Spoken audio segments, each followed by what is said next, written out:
આવી રીતે રેન પાઇપમાં આપણે ચાલુ કરી દીધું છે.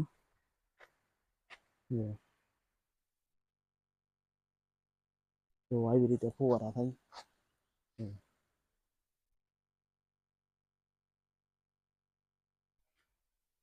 આવું રેન પાઇપનું કામ છે.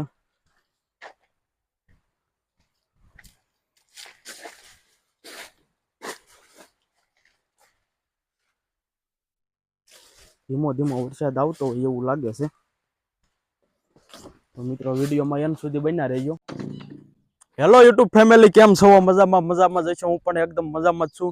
સૌ પ્રથમ પહેલા જય માતાજી, જય દ્વારકાધીશ, જય જવાન, જય કિસાન.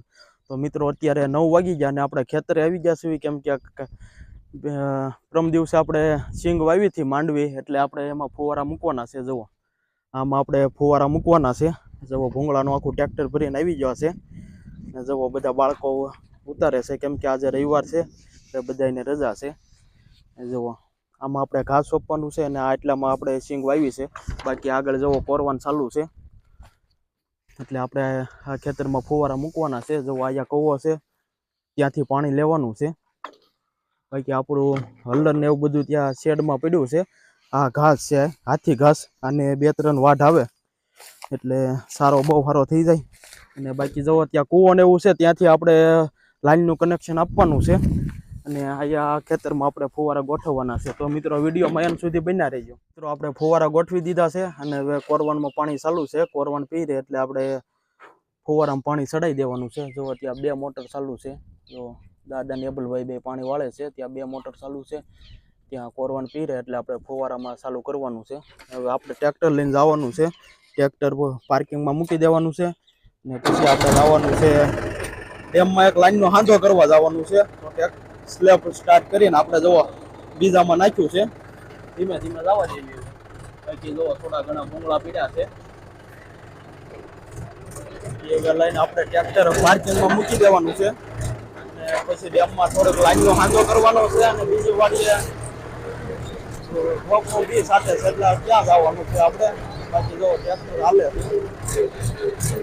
નવું ટ્રેક્ટર જોયું એટલે આજે હાંકવાની બહુ મજા આવે. તો આપણે કેળું બધું આવી ગયું છે. કેળું છે અને આમાં આપણે ડેમનું પાણી આવે છે. ડેમને 2 લાઈન મૂકેલી છે. એક લાઈન ચાલુ છે અને બીજી લાઈન ચાલુ કરવાની છે. બાકી જોવો ત્યાં નાળા ને એવું બધું છે. અલગનો માલ સામાન પીરો છે. અને જોવો અહીંયા આપણું ભાળ્યું આવી ગયું. આપણી કેળું છે હવે આપણું ભાળ્યું આવી જાય. એબલભાઈ એટલે એ ભાળ્યું છે. હવે આપણું ભાળ્યું આવી જાય.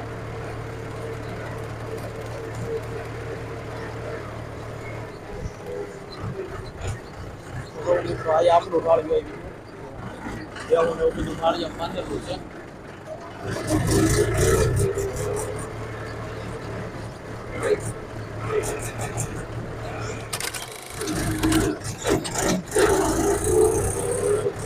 મિત્રો આપણે મોટી ગયા ટ્રેક્ટર પાર્કિંગ કરવાનું છે. ત્યાં આપણે વાળીએ અહીંયા આપણે પાર્કિંગ કરી દેવાનું છે.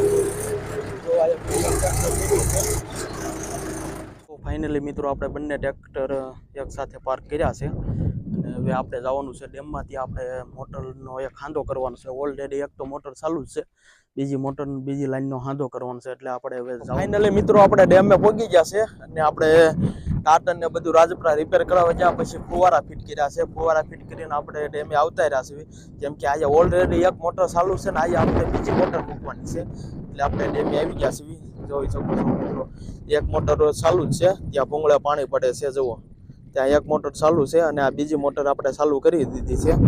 જુઓ બીજી લાઈનનો હાંધો કરે છે બાપુજી. અને જુઓ મિત્રો, જુઓ આ આખો ડેમ છે. જોઈ શકો છો. જો અહીંયા સુધી પાણી આવી જાય. આ પાણો છે ત્યાં સુધી પાણી આવી જાય.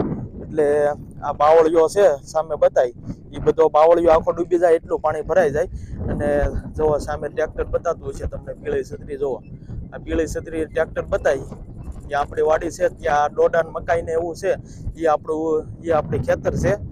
અને જુઓ અહીંયા આપણે ચોમાસામાં આ ધાર ઉપર આપણે ભેવું સારતા અને એના બધા વ્લોગ છે. દૂધીના ને એ બધા વ્લોગ છે. એ બધા આપણે આપણી ચેનલમાં મૂકેલા જ છે. તો આપણે આજે લાઈટ કમ્પ્લીટ થઈ જાય તો આપણે સવારે લાઈટ આવે એટલે મોટર ચાલુ થઈ જાય. અને બાકી જુઓ ડેમમાં જે અડધો તો નથી ભરેલો પણ લગભગ 30% જેવો ભરેલો છે. 30% જેવો ભરેલો છે. જુઓ પાણી ત્યાં આપણી ગામની પાદરની વાડી છે તારખંચી વાળી, ત્યાં અહીંથી જ પાણી જાય છે. અને ત્યાં આપણે ફુવારા કમ્પ્લીટ કરી દીધા છે. અને જોવા બાપુજી ફિટ કરે છે, જોઈ શકો છો મિત્રો. જુઓ બાપુજી અહીંયા કાપે છે એટલે આપણે આ વાલ વાળું છે ભાગ છે. જો આ કપલ કપાઈ જાય એટલે આપણે આ ફિટ કરી દેવાનું છે. જો મિત્રો આવી રીતે એસર લગાડી દેવાનું છે, પછી આંધો ફિટ કરી દેવાનો.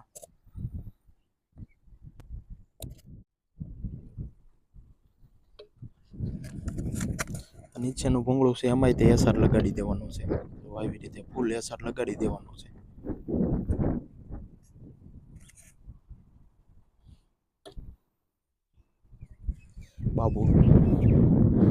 બાપુજી હાંધો કરે છે એટલે એનો હાંધો એકદમ પરફેક્ટ જ હોય. તો મિત્રો આવી રીતે હાંધો ફિટ કરી દીધો છે. જો ફૂલે ફૂલ ભી મારી દીધી છે. મિત્રો આપણો હાંધો કમ્પ્લીટ થઈ ગયો છે. અને હાંધો કમ્પ્લીટ થઈ ગયો એટલે હવે આપણે ટાટર ફિટ કરવાનું છે. પવન બહુ આવે છે એટલે અવાજમાં થોડીક તકલીફ પડશે. હવે આપણે ટાટર ફિટ કરી દેવાનું છે. અને પાવર અહીંયા સુધી પહોંચી ગયો છે એટલે હવે પાવર ચાલુ છે. અત્યારે લાઇટ ફૂલ છે. પાવર ડીમ થઈ જાય, લાઇટ વહી જાય ત્યારે આપણે હાંધો કરી નાખવાનો છે. જોઈ શકો છો મિત્રો, અહીંયા વાયર પીડ્યો છે. હાંધો એકદમ કમ્પ્લીટ રેડી થઈ ગયો છે. અને બીજો વાયર જવો અહીંયા પહોંચી ગયો છે એટલે અહીંયા આપણે ટાટર મૂકવાનું છે. લાઇટ થઈ જાય ત્યારે આપણે ટાટરનું કામ કમ્પ્લીટ કરવાનું. હેલો યુટ્યુબ ફેમિલી, કેમ છો? મજામાં જશો? હું પણ એકદમ મજામાં જ છું. સૌ પ્રથમ પહેલા જય માતાજી, જય દ્વારકાધીશ, જય જવાન, જય કિસાન. તો મિત્રો અત્યારે 8:30 9 જેવું થઈ ગયું છે અને આપણે વાડી આવી ગયા છે. કેમ કે આજે આપણે કેળમાં રોપા સોંપવાના છે અને એની પહેલા 8 8:30 લાઇટ આવે એટલે આપણે કેળમાં પાણી ચાલુ કરી દીધું છે રેન પાઇપમાં. જોઈ શકો છો મિત્રો, આપણે રેન પાઇપમાં પાણી ચાલુ કરી દીધું છે. જુઓ ફુવારા ટાઈપ થાય છે. આ રેન પાઇપ છે એમાં આપણે પાણી ચાલુ કરી દીધું છે. તો ધીમો ધીમો કેવો વરસાદ આવતો હોય એવું થઈ જાય છે વાતાવરણ અંદર. અને ફૂલ ઠંડક રહે કેળમાં, બહુ મજા આવે. અત્યારે તડકાનું વાતાવરણ હોય, ગરમી હોય ત્યારે. બાકી જો કેળમાં તો પાણી ચાલુ થઈ ગયું છે રેન પાઇપમાં. ને જો કેળા હવે આપણે 2 દિવસ પહેલા જ ઉતાર્યા એટલે હવે તો કેળા પાકતા વાર લાગશે. જો મિત્રો આવી બધી ઘડ્યું છે. હવે 2-3 દિવસની વાર લાગશે. સોરી, 2-3 દિવસ તો નહીં પણ લગભગ 15 દિવસ વહી જાય. કેમ કે હજી 2 દિવસ પહેલા આપણે કેળા ઉતાર્યા છે. ને જો આપણે રેન પાઇપમાં પાણી ચાલુ કરી દીધું છે.